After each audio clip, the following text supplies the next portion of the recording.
Jennifer, take it away. Okay, we want to welcome all of you for joining us for this session. Thank you so much. I am so excited to be here and be a part of this conference. And I have to thank my friend Liz Henderson for actually telling me about the conference and giving me an opportunity to participate with her here today. So thank you so much, Liz. I am Jennifer Taylor. I am a small scale farmer in the great state of Georgia.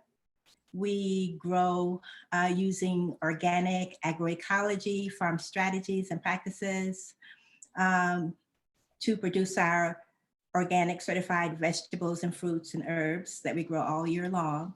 We use cover crops, a lot of cover crops throughout the year too.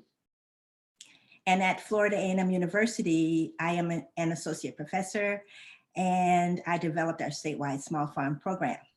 I'm here today because I believe that organic farming is more than just building relationships in care, well-being, and respect of the land, of the soil, the microorganisms, the beneficial insects, and the pollinators and wildlife. I believe that organic farming is more than the care and the work towards supporting healthy environments and healthy food systems. All these things are very important and critical. But I suggest to you today that organic living and organic agriculture is also about building good, healthy relationships and fairness and care and well-being for our families and for our farm workers and for the community of peoples that work with us to make our farms sustainable and profitable. Thank you. Liz? Hi, I'm Liz Henderson. I've been a farmer since 1979 and a writer. My farm was one of the first community-supported agriculture farms. And with Robin Van En, I wrote the book Sharing the Harvest, a guide to community-supported agriculture. And since I've retired recently, I've spent most of my time doing policy work with the Northeast Organic Farming Association of New York and the Interstate Council. And I'm also NOFA's representative to the board of the Agricultural Justice Project and one of the founders of that project, which started in 1999 when we discovered that the National Organic Program didn't say anything about the social relations in organic agriculture. So I would really appreciate it if you would write your names in the Zoom chat. Be sure to write in the Zoom chat, not the WOVA chat. And then if you would write what kind of farmer training program, if any, you are involved with. Because the purpose of this training module is to familiarize farmers and would-be farmers with the legal requirements for hiring workers and what it takes to go beyond what is legal to labor practices and policies that are grounded in fairness. This curriculum can be used for several different kinds of training programs. Training programs for would-be farmers, so that when their farms get big enough to need hired workers, they start out fair. And also in the process of studying this module, also learn important things about their own rights as workers, since many would-be farmers work on farms and may actually never become yeoman farmers in the sense of independent landowners and may become farmers for hire. So they need to understand about fair contracts. Also for training programs for farmers who are already farming and training programs for new farmers. And this training can be adapted to cover worker-owned cooperative farms as well. So Jennifer, you want to explain how we're going to do this? Okay, great.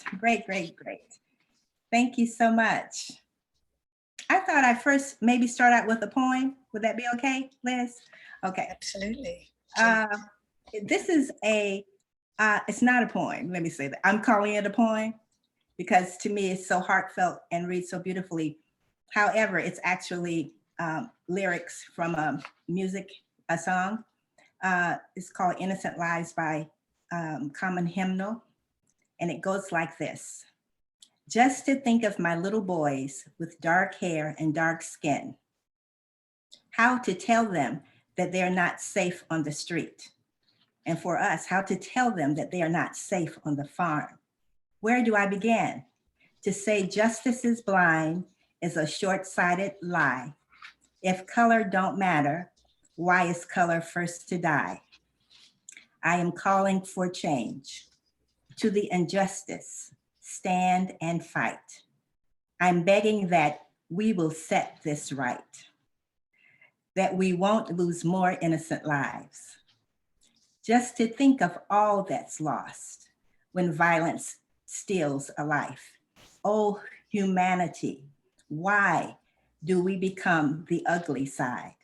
If we say nothing at all, we are endorsing the crime.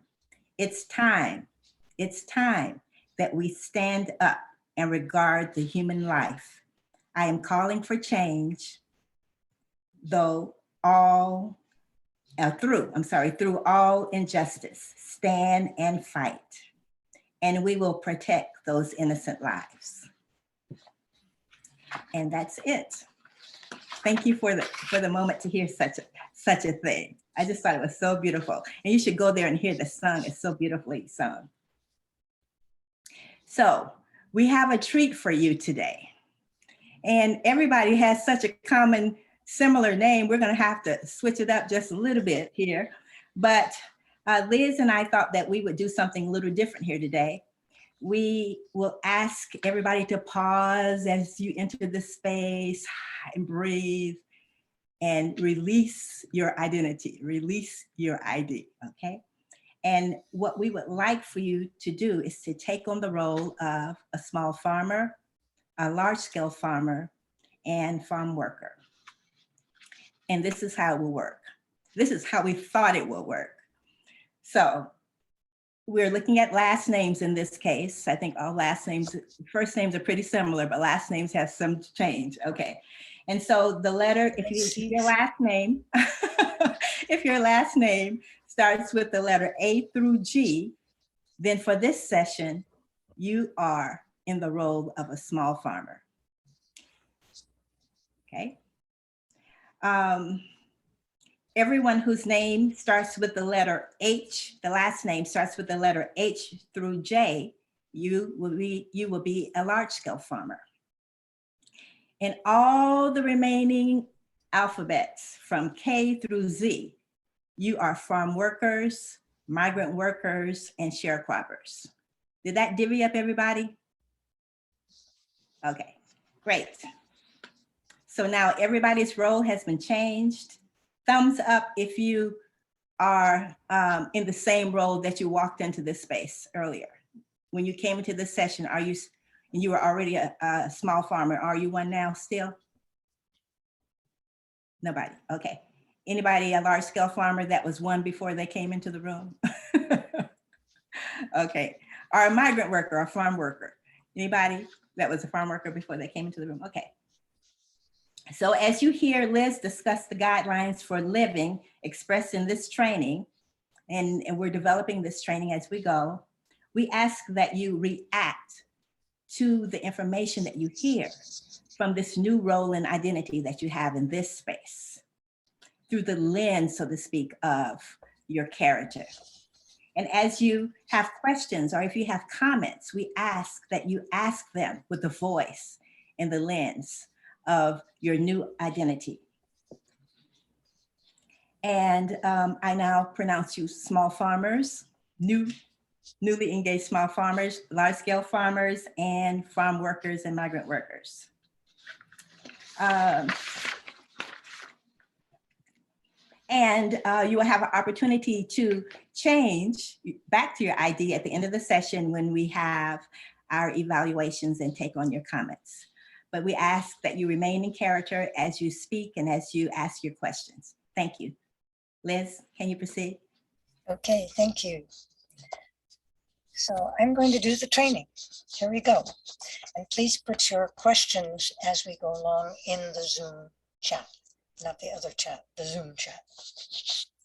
So I'm so pleased to be with you today to expand your resources and about how to run more socially just farms. I speak to you today from unceded Seneca land in Rochester, New York. And I welcome our new custom of acknowledging that we are on stolen ground. We have so much to do to make amends, but at least it's good to be working on it all together. Please note that this is a short version of this training. Ideally, you would spend a full morning or even an entire day, which could result with farmers adapting our model handbook so that they would have a full employee handbook and come away with a full farm safety plan to take home and use on their farm. So for a farm to be sustainable, the farm needs a steady, well-trained labor force. And the products of the farm must bring a price in the marketplace that covers the cost of production, plus a living wage for the farmer, money to do repairs and maintenance, to pay for continuing education for the farm staff, and to make improvements to the farm. Many family-scale organic farmers have the best intentions, but under the day-to-day pressures of farming, do not take the time to learn all the relevant laws and regulations and to document their well-intentioned practices. The purpose of this training is to provide the concrete information and documentation a farmer needs to live up to the claim of social justice. So part one, the meaning of fairness. What do you think fairness on a farm means? I invite you to unmute yourself and share your thoughts. What does fairness mean for a farm? What has to be happening?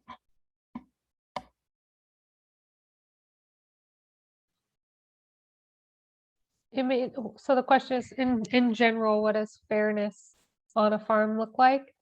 Right. Yeah. What does the farm have to have in place so that fairness is the way the farm is operating? As a small farmer, I would say, I would think about the employees. If I even had employees, probably at least have some staff helping at a farm stand and maybe on site some of the days of the week, depends how small my farm is. And thinking about them and making a living wage and getting value out of the work, knowing that some of it is hard, but enjoying it to a degree, and listening to their concerns and issues and talking out decisions on the farm, and care for the land and water, any resources there. That's I great. think that those would be my main concerns as a small farmer. Lizzie, would you like to add anything to that? I think she covered it pretty well, all the things. Yeah, I especially like the piece about giving folks a voice in making the decisions about what's happening on the farm. Well, I'm going to share my screen and share with you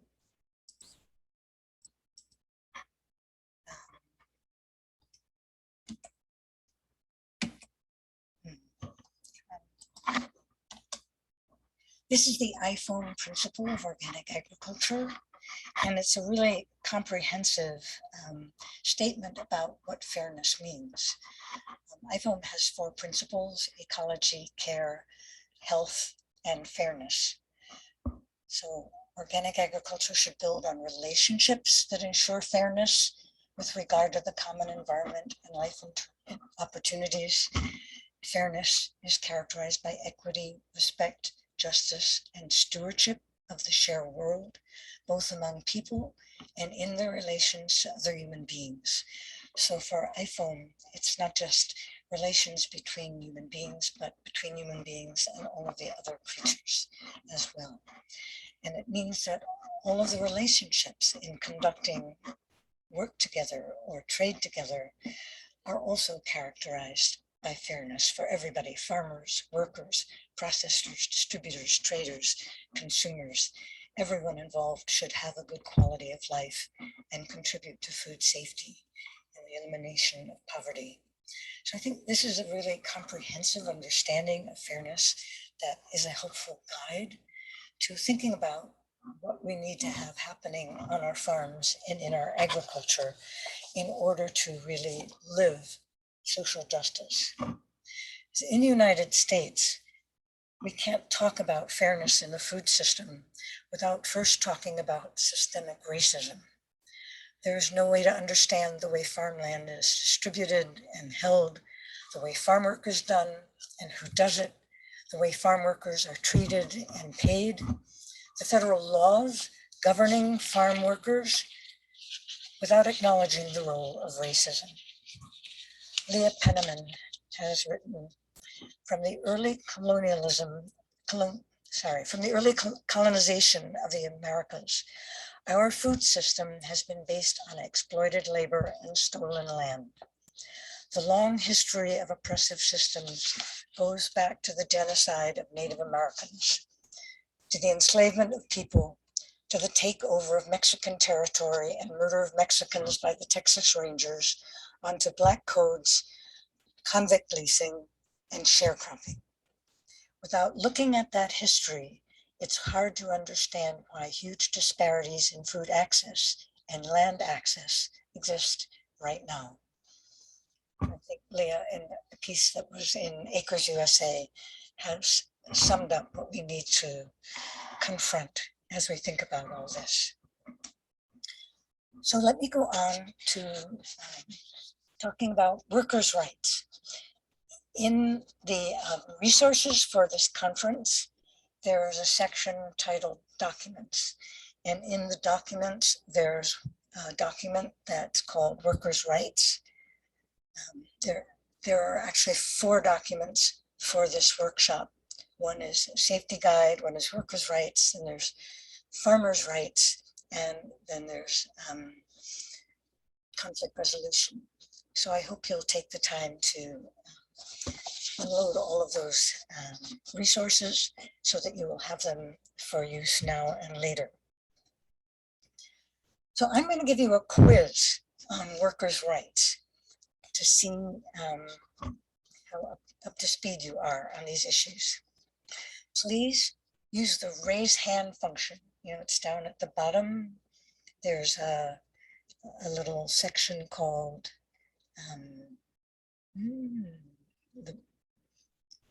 that lets you raise your hand. So if you click on that, if you think that what I say, you agree with it, if it's right, raise your hand. If you don't agree, don't do anything, just sit there, okay? So first question, a farmer employer fires a worker. The only reason the employer gives is that the worker wears purple too often. Does the employer have the right to do that? Raise your hand if you think the employer has the right.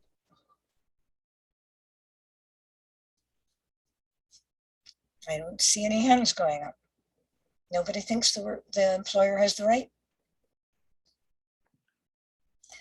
Well, unfortunately, the employer does have the right.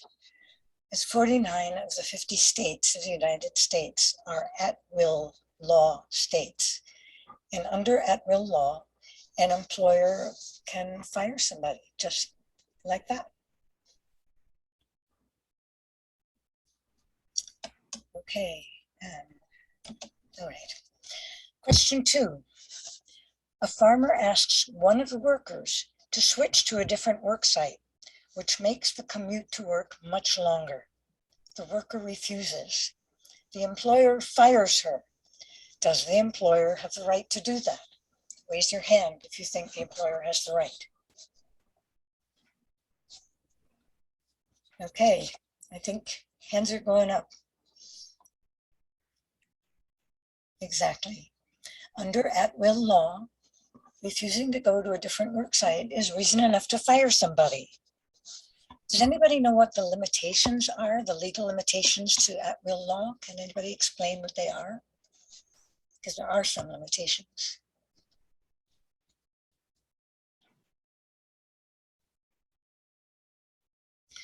Well, the limitations are you can't fire someone for racial discrimination or ethnic discrimination. You can't fire someone for being too old.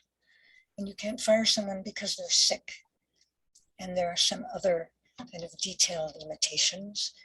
But in general, employer has that freedom. And of course, the reciprocal freedom, the worker has the right to leave at any time. But of course, usually in what used to be normal times, it put all the power in the hands of the employer. So, third question. A farm worker breaks one of the tines of a digging fork while digging a bed for vegetables at a farm.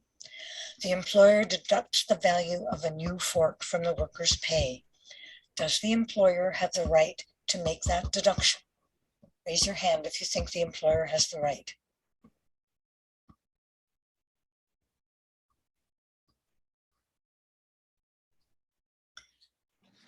Lizzie, you're not raising your hand. What do you think?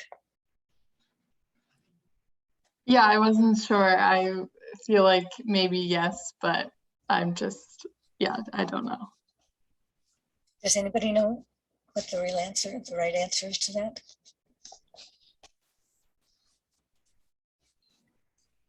Well, it's that, that there are set deductions that an employer can legally make from workers' pay. FICA, Social Security, that's FICA payments.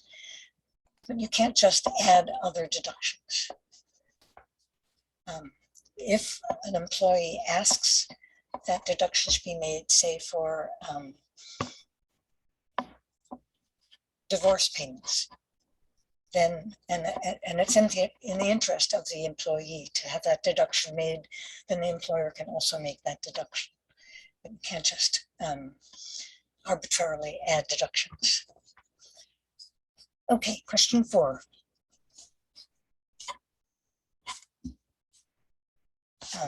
Okay.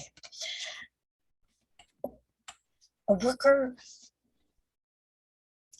who quits before getting paid for the week cannot claim employment for the week already worked before quitting.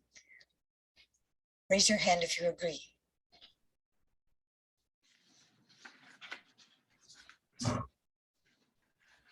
Good. I see no hands going up.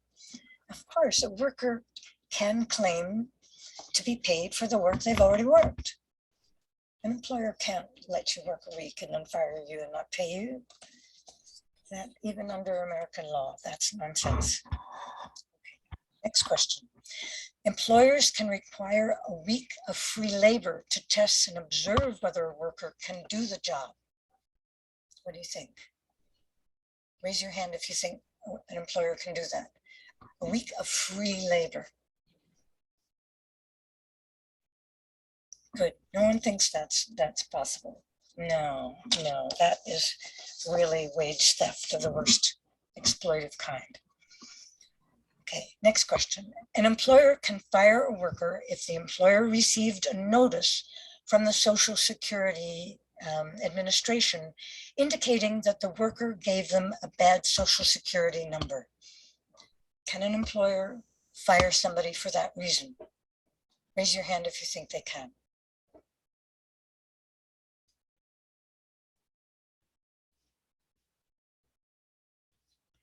One of the Lizzes, Liz or Lizzie, want to explain why you think so? Only that it sounds illegal to do that, so I would think that they could legally fire someone, but I haven't heard of it happening. No. If you're not supposed to hire someone who doesn't have proper documents, and if you knowingly do that, it's a felony. So if you learn that someone isn't a citizen or doesn't have a green card, you can fire them. So we're playing a game, and since you came in later, we're going to ask you to pretend that you are a farm worker, because the other people are acting that they are farmers and taking this training. So we want you to respond to these questions as though you were a farm worker. Okay? Will you play with us? So I'm asking a series of questions, and we want you to raise your hand if you think the answer should be yes. Okay, an undocumented worker can claim unemployment insurance. Can they? Can they make that claim? I don't see any hands going up. You're all right. No, they can't. They don't get unemployment insurance. Next question. A worker who does not work directly with chemicals or pesticides does not need to know what materials are in use on the farm. What do you think? Do they need to know? Raise your hand.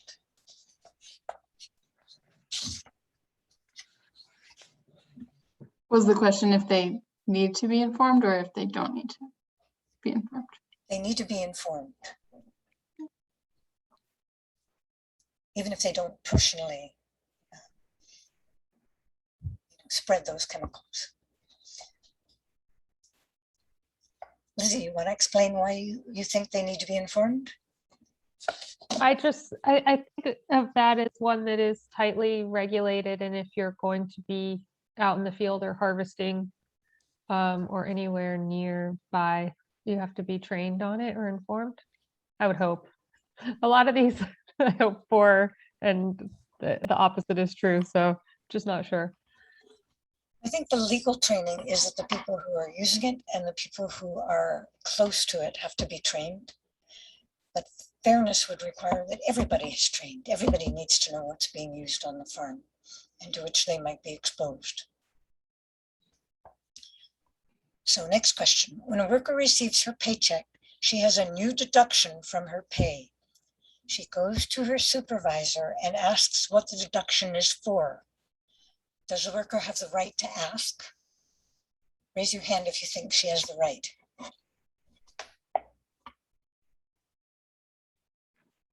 Absolutely. You have the right to know what deductions are about on your own paycheck. Very good. Okay. Next question. Workers who are injured on the job must pay a private, that is your own doctor, for their medical treatment. Is this right?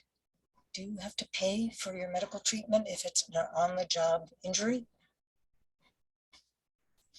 Raise your hand if that's correct.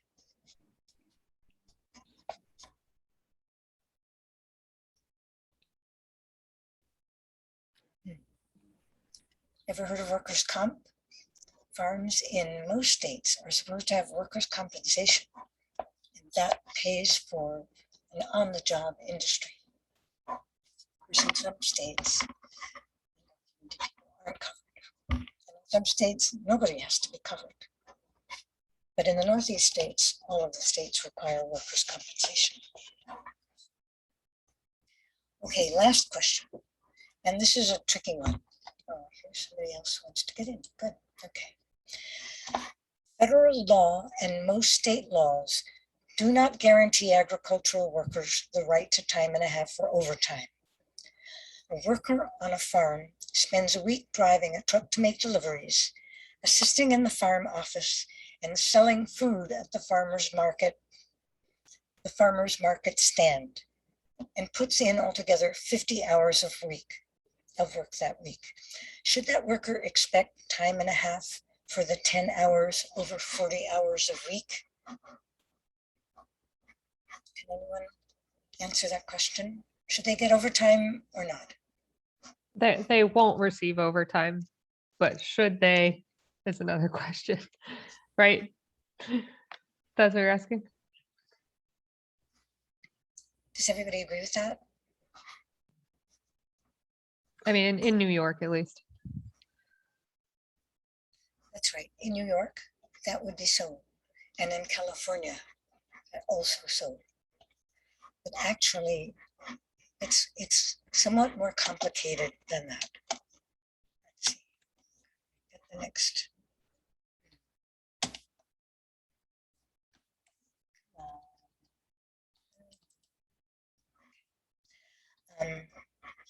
This is the federal definition of farm work, and it covers all of the things that we think about as basic farm work. working soil, cultivating, harvesting, raising livestock, animals, poultry, any practices connected with that, including cutting trees or cutting lumber, anything performed on a farm and incident to the work on that farm. So this is the federal definition of farm work. But each state interprets and enforces that a little differently. So whether a worker is entitled to time and a half for overtime depends on both the federal and the state definitions of farm work. So in some states, if you are driving a delivery truck, packing vegetables, but they're not from your own farm, but they're from some other farm, and you're selling at a farmer's market, but the stand has not only your farm stuff, but stuff from another farm, then you are not doing pure farm work. So the employer has to pay you time and a half, and they have to pay you differently from the work when you're on the farm and the work that is non-farm work. So in a legal guide to the business of farming in Vermont, attorney Annette Higbee helps us understand the federal law. She says the Fair Labor Standards Act, FLISA, uses a two-pronged definition of agriculture that includes both primary agricultural activities as well as those activities that are secondary or incidental to carrying out the farming enterprise. So agriculture, and thus the exemption, also includes agriculture activities that are secondary to the farming operation. So if you're doing lumber work and it's part of your own farm, that's farm work. But if you're working for a company that does lumber work for farms, then it isn't farm work. You're working for a different company.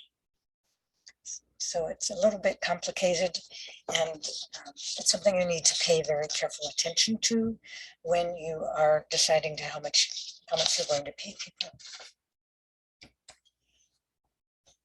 So workers engaged in agricultural employment for 100% of the work week are what they call exempt from the overtime.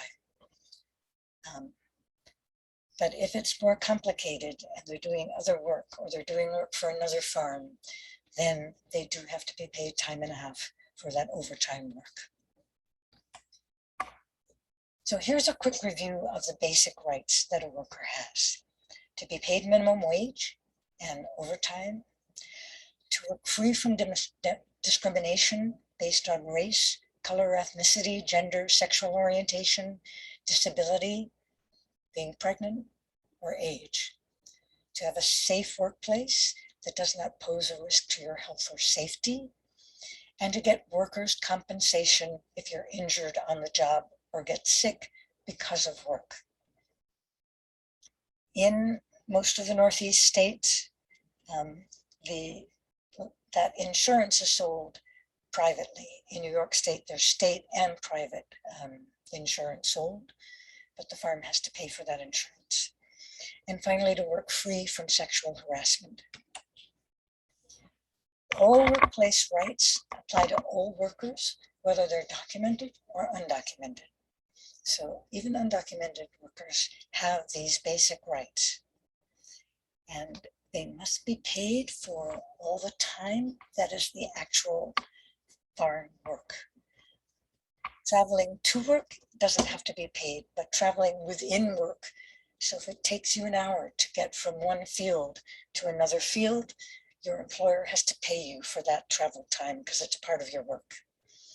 And an employer cannot make deductions from your wages except those required by law, taxes, child support, or you have agreed in writing to have those deductions made. And as we said, the time and a half is more complicated than that. The other thing that all farm workers have to have is a written document that details what their work is about. It has to have their social security number, the employee's social security number, their address, their birth date, their age, their sex, their occupation, when the work week begins, the number of hours worked, the total hours worked, the basis on which they're being paid, the regular hourly wage, the total earnings that they've had, the total overtime, all deductions, the total wages, and the day of payment and the pay period covered by that payment. So there is a required pay stub for agricultural workers that every farm has to provide. And finally, workers have the right to concerted action, to, as two people or as a group, to approach your employer to discuss things that are problems on the job for you. And the employer cannot interfere with or coerce you from exercising that right. And this is true whether you are in a union or not. Of course, this is not well enforced. You can make a complaint to the worker relations board, and they may or not follow up. It might take them a few years, but you do have the right to concerted action. So I've been covering the things that are the basic responsibilities, legal responsibilities for a worker. And these things are all covered in these federal laws: the Immigration and Nationality Act, the Fair Labor Standards Act, the Migrant and Seasonal Agricultural Worker Protection Act, and the Occupational Safety and Health Act. These things are all on that handout that I provided on workers' rights. And then there are certain documents that an employer has to fulfill to be a legal employer. An employer has to keep an I-9 file for every employee. You have to fill out a W-4 and update it annually and provide it to the employers. To have that work agreement that I outlined for you, and to keep detailed payroll work records of all of this information, paying either weekly or every 2 weeks, and paying in cash, not in some kind of script or promise. You have to actually pay that money. And an employer has to have an EIN, an employer identification number. So that's what the basics require. And now what I'd like to talk about is going beyond what's legal to what makes a farm fair. We'll examine the policies and the practices that really make a place a much more worthwhile place to work for than one that is just sticking to the letter of the law. And this is especially important for how a whole farm operates, people's spirit in working at the place, the quality of life that everybody enjoys. And it's also important for taking care of the planet, because that's a job that requires everybody's attention, and no one individual can really cover all the things that need to be done in order to make a farm as climate friendly as possible. So the first thing I wanted to address in fairness is an employer has to recognize the right of the workers to freedom of association. This does not require unionization, but it does require that the workers have the freedom to unionize if they want to, or if they just want to go with one other worker to talk to the employer, or as an individual to raise issues about conditions at work, wages, any of the things that could come up at a workplace. So recognizing that freedom of association is really basic for a fair workplace. Okay, now I'm going to go on to issues of safety. So fair workplace, as someone noted at the beginning when we discussed this, fair workplace is a safe workplace. And one of the things, the handouts is a guide to health and safety. In thinking about safety, I think we need to think about it in the broadest terms. The many different levels and of the kinds of dangers that you may encounter in farming. In writing your farm safety plan, you need to assess these dangers and then plan for how you're going to deal with these things, and then how you're going to train everybody to be ready in case any of those things happen. And it has to apply to both the farm and the farm family, to the workers, to any volunteers, and to visitors who come to the farm. And if you have children on the farm, your own workers' children or visiting children, you have to take special care for their safety, because every year there are children injured and who die on farms for farmers allowing stupid things like giving a child a ride on a tractor and they slip off and fall under it. So the handout is the checklist guide to safety training for farm employees. Have you been able to get a hold of that handout? It's in the documents section, the resources documents, and it's the very first handout. It's a long list of all of the possible things that could be dangerous on the farm, and it will help you create a safety plan. So whether you have that list or not,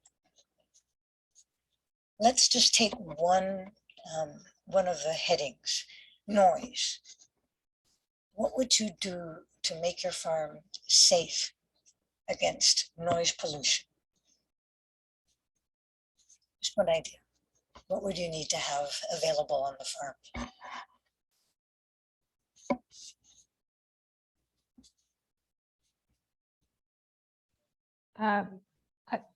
I don't know if this is too detailed, but earplugs or some sort of Sure. something for the individual to wear? Okay. Right.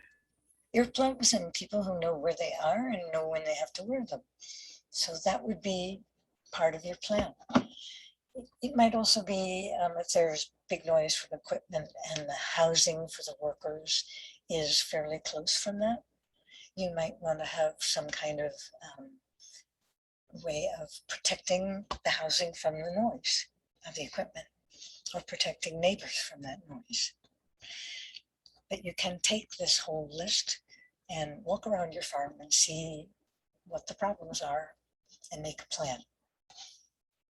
Then once you have a plan for safety, you need to provide training so that the people who are on your farm are trained to keep themselves safe. And you know, the question is, when are the best times to do the training?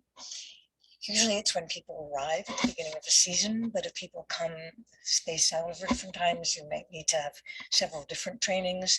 And then it's probably always a good idea to have a review of the training at the beginning or the end of the season, and just talk about problems that came up and things you can all do to make it better. And I just want to call your attention to, the New York Center for Agricultural Health and Medicine, NICAMP. In the resources, there is the link to that website. They have resources on all possible farm hazards, things that you would think of, things you would never think of. They have these resources in English and in Spanish. And if you're in New York State and some of the neighboring states, they will actually come to your farm and provide a training for you and neighbor farms. And sometimes they have grants that they give out that will help pay for the equipment you need to make your farm a safer place. So it's really an important resource to know about. So other issues in safety, sexual harassment. There are a lot of good resources now in sexual harassment. This used to be something that just kind of slid through. Fortunately now, it's been carefully defined in law and people are paying a lot more attention. But here's a pretty good thorough attention. It's conduct that's either explicitly or implicitly, and it's having a statement that you reject this conduct, that it's not allowed on your farm, and that the conduct has the purpose or effect of interfering with people's work performance and creating an intimidating and hostile or offensive work environment. So let's see. Here is NICAP, by the way. Sorry, I have these out of order. Then I'm going to go on to another issue in safety training, which is thinking about ergonomics and how you design things on your farm. As physical workers, you need to keep your own body in good condition and make sure that everybody who works on the farm uses their body in a healthy way. So you don't bend over to pick something up. You use your knees when you pick up something heavy. So equity in design is so important for this. You've probably seen the meme of people looking over a fence, and for the tall person, it's easy to look, but the short person needs something to stand on. So that's how we need to think about designing equipment and the workplace at a farm. My farm partner and I had two different sinks in our wash up area because he was a foot taller than I was. So if I tried to work at his sink, it would hurt my arms, and if he worked at mine, he'd get a sore back. So designing things for people's comfort is really very important. Another area is mental health. The basics to having a good day on the farm is being treated with respect, to have clear expectations, and a recognition of your individual aspirations and your particular personality and way of doing things and understanding things. So when you write guidelines, an employee handbook for your farm, you are really addressing people's mental health, because you are making clearer for yourself as an employer what it is you expect for everybody on the farm and helping everybody else understand what you expect so that it's clear and written for everybody. So let's go on to another area of fairness. It's paying not just a minimum wage, it's paying a fair wage, a living wage. These are the minimum wages by state for the Northeast states. In New York State, in 2021, it's $13.20. Upstate where I am, downstate where you are in New York City, I think it's already $15 an hour. But is $15 an hour a living wage in New York City?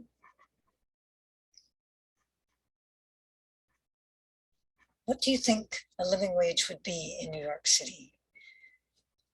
Liz Carollo, can you tell us what does someone need to actually live on? I mean, are legally or not legally? What's the, No, to be fair. Well, oh, what's this is someone the need? minimum wage, and what would be the living wage? Definitely more Right. than 15. Yeah, closer to 20. More like 20. I would think so, to live here. I think upstate in Wayne County where I live, you could get along on 15 pretty well. If people haven't been making that much, 15 would be an improvement. Federal and state wage and hour laws protect workers' right to be paid for all the hours that they work. And basically it requires a minimum wage be paid. Agricultural employees are allowed to pay piecework. Do people know what that is? What piecework means? Lizzie, you want to say, you shook your hand, yes. What is piecework? Just getting paid for like per bushel of apple or whatever the product is rather than an Right. hourly wage. It's by the pound or the number or some kind of integer like that. Do you think being paid piecework is fair?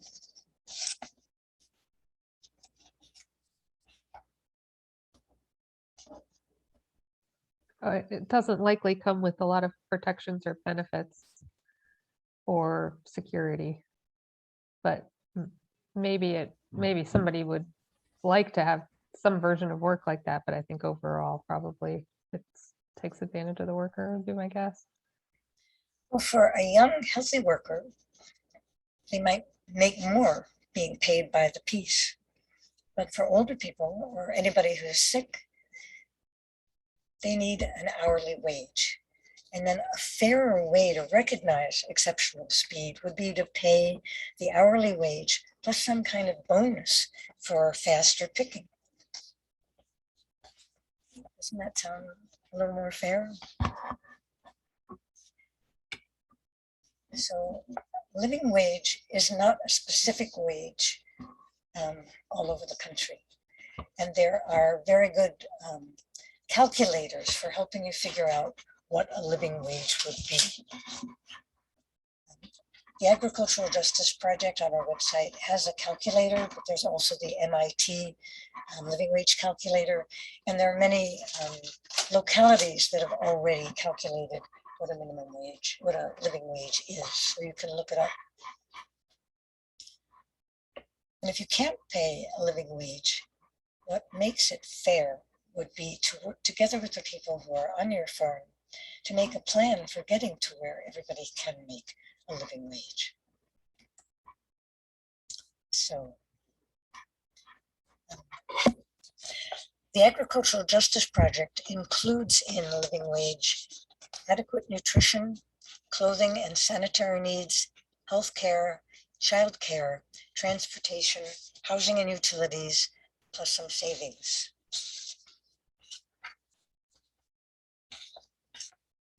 Okay, another aspect of fairness is having really good evaluations. Evaluations that aren't just one way, but where there's an opportunity for mutual evaluations. The best evaluations set goals for what the employer expects and objectives, not just for the practical work, but for the professional development of the employees as well. For many employers, evaluations are just about what the company needs. But a fair evaluation has an aspect of the personal aspirations of the individual included on it. So make space in that evaluation conversation for how are they doing? What do they aspire to? What training would they like? What additional skills would they like to acquire?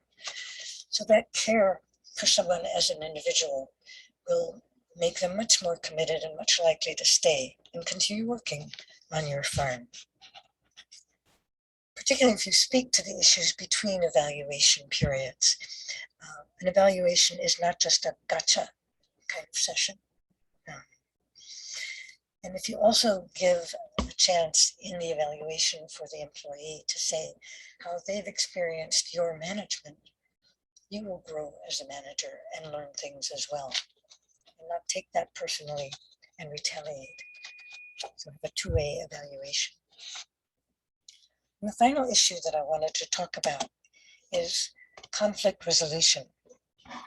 I think that every workplace needs to have a conflict resolution process. As the Olympia Washington Food Co-op people say, conflict is inevitable when people work together. There is going to be conflict. We're not clones with one another. Little conflicts or big conflicts can be based on race, upbringing, differences of opinion, differences of income, educational differences. There's so many things that can lead to conflict. Just seeing different ends of the elephant. Treat one another with respect. Use a respectful tone in speaking. And try to deal with that conflict in a place that's calm and neutral. You'll have a much better chance for resolving the conflict. And in the handouts, there is a sample model conflict resolution process that involves you talk the conflict over with the person who's directly involved. then you define what the conflict is. If you two can't resolve it, then you find somebody else, the supervisor or the farmer, to have a session with you where you try to resolve it. And if you can't resolve that, then actually have a mediation. In New York State and in some other states, agricultural mediations from the Center for Dispute Settlement are actually free. So any issue that an agricultural issue, you can get a trained mediator who will come in and make you listen to one another and come to an agreement, to write that out, and then to check back to see if you're actually living up to it. That's a basic way of resolving conflicts. But of course, there are many others that can be used. And there are some farms that have some really outstanding and creative things that they're using. And you can find the materials in the Agricultural Justice Toolkit. Relational farming is one of them. I really love that way of defining what we're doing.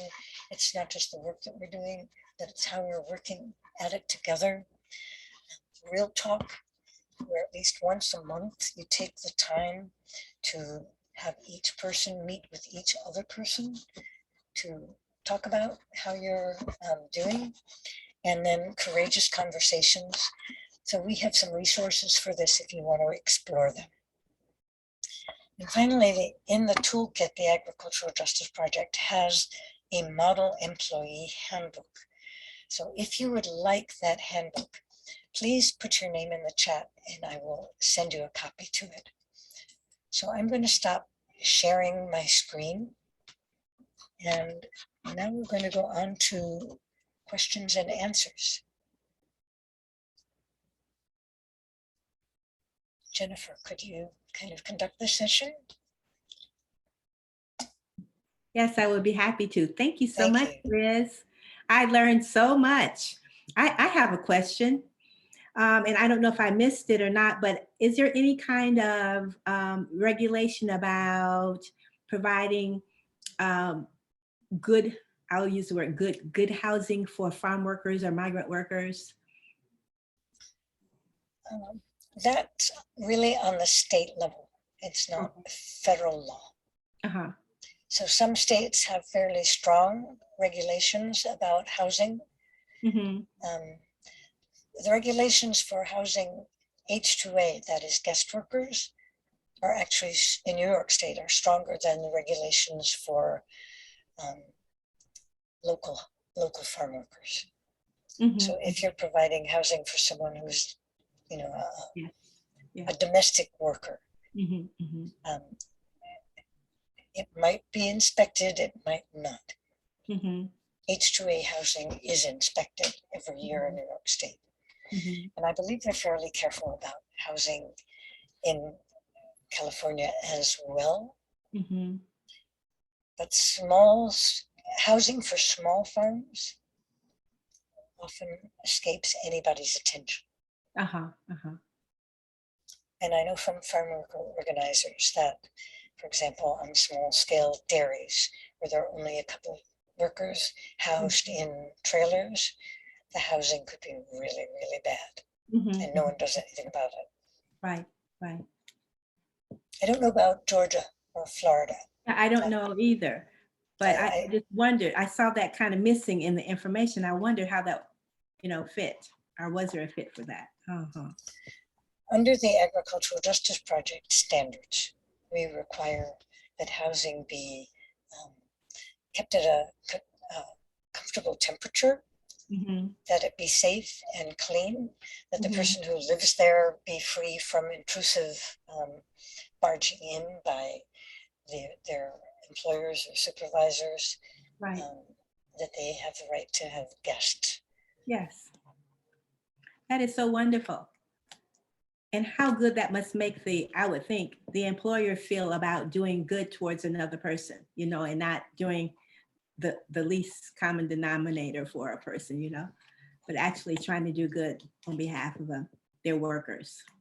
In New York State, I'm sorry. Do we have any other questions?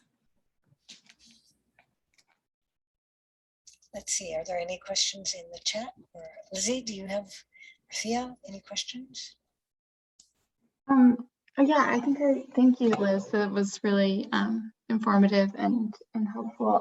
I guess my one question in the beginning, you mentioned that you had been doing policy work and thinking about these policies. So I'm just curious of the kind of thinking about fair standards. What are some of the either state in New York State? I noticed that the New York now requires overtime over 60 hours, things like that. I'm just wondering what your most kind of the biggest levers that you're thinking about realistically, either state or nationally, for making farm labor more fair. Well, I wish our movement would really get it together and get the federal government to change the National Labor Relations Act so that farm workers and domestic workers are no longer excluded. That would be the quickest way to take care of the whole country. Yeah. New York State now requires time and a half for overtime over 60 hours a week. And there will be a meeting of the wage board in the next month, I believe, to hear farmer and farm worker opinion about whether that should be changed. In California, they have been working their way over the past 5 years down to requiring time and a half for overtime over 40 hours. And I believe for large farms, they're finally hitting that this year. And for smaller farms, it'll be a couple more years. But most other states do not require time and a half for overtime for farm work. So as part of the something like the Build Back Better, we should change the Fair Labor Standards Act and the National Labor Relations Act. Thank you. So any other specific questions? Otherwise, I would really ask for your evaluation of this training, both from you, Lizzie, and Thea, and Jennifer, you as well. Okay. Put your trainer hats back on.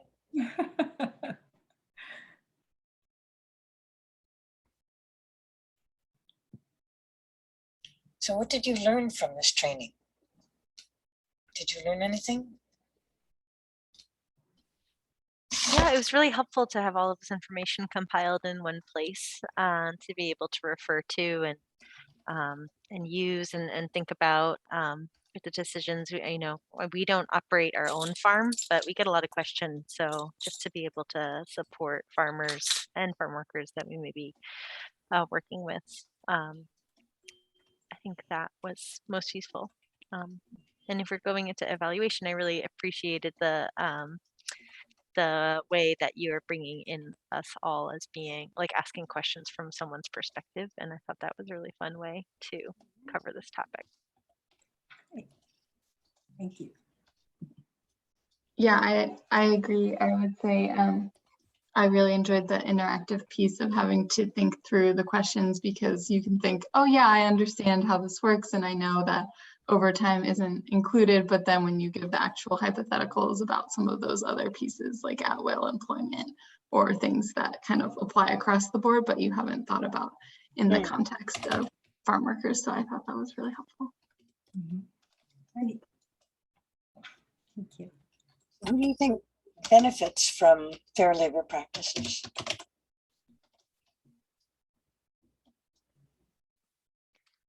Everyone. Yeah. I don't know. I guess I've thought about, and I know it wasn't, there are some food safety topics covered around on farm food safety. Yeah.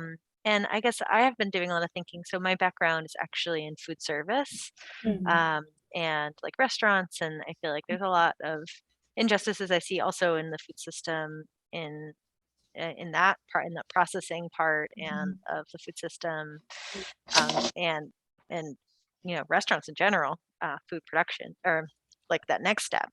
And I've definitely thought a lot about sort of the intersection between like public health and labor practices, on-farm labor practices, and some of the food safety things that they have people doing to help with food safety further down the line, I feel like could be prevented if there was more on-farm Mhm. safe practices. Like there's some pretty outrageous, really harsh chemicals and intense sterilization in some ways of Mhm. food because of unsafe conditions in the Mhm. field or at the site. That if we were able to address that, I think that would have also just like not only have it, tremendous impact on the humans that are working on these farms, but then also just on the greater community. Like, So true. Yeah, I agree. When farm workers got together, the Agricultural Justice Project and the Domestic Fair Trade Association actually organized 2 national gatherings over a period of 5 years of farm worker organizations. And for them, what ranked really high in fairness was being free from toxic materials. yeah, and then also I think about like a paid just protected leave, or like sick leave. Like Hmm. I think that happens a lot in restaurants, and Right. I'm sure it also happens on the farm, that you can't afford to not work. Like you have to go in if you have, like, the reason that hepatitis is spreading in a restaurant is because people are going into work sick because they can't afford not to. Um, and it's creating a dangerous condition for them and their families and everyone else that could be prevented if there was a way to support sick leave and preventative health care. Yeah.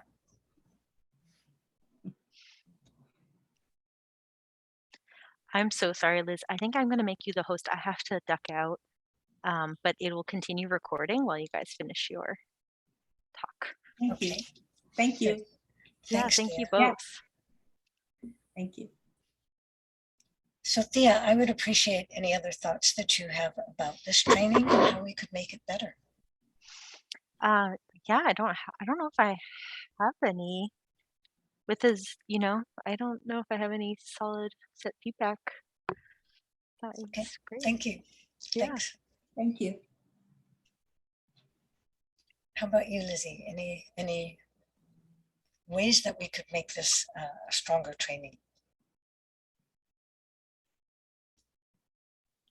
No, I think just having more farmers in the space, but obviously that was out of your control in this particular training. So I would just be curious to see how the dynamic is in that space, and maybe getting more pushback, or folks that if they hear one thing that doesn't kind of jive with their own, like, Exactly. I can't imagine doing that on my farm, it's too out of reach, either pay or one of those things, just kind of if they're able to stay engaged.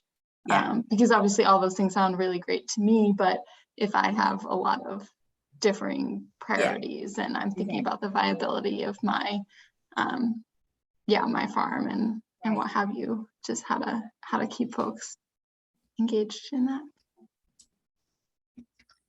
Thank you.